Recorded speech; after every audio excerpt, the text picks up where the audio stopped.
Hi friends, in this video let us solve a signals and system related question asked in GATE 2010 to be paper.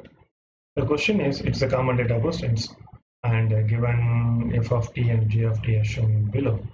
What g of t can be expressed in terms of f of t. So this is f of t, this is g of t. So from here you see, compared to f of t starts at 0, g of t starts at 3. That is, g of t is shifted the version of f of t by 3 units, right?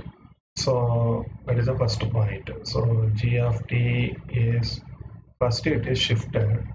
It is started with 0, it is started with 3, so f of t minus 3. And what is the length of 1? Here it is 2. So it is scaled by a factor of 2.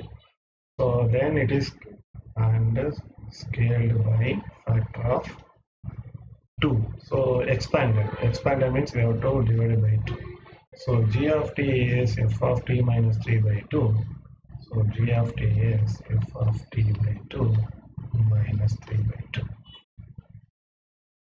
So the answer is option D. And they ask Fourier transform, Laplace transform of f of t, so g of t. This one I can write as u of t minus 3 minus u of t minus 5. U of t minus 3 will start from 3 to infinity. U of 5 minus 3 will start from 5 to infinity.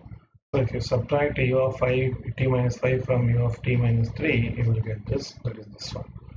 So g of t is u of t minus 3 minus u of t minus 5.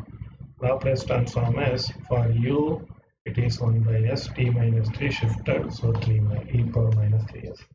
For u 1 by s shifted version, so it is e power minus 5 by 5s. It is shifting property of Laplace transform.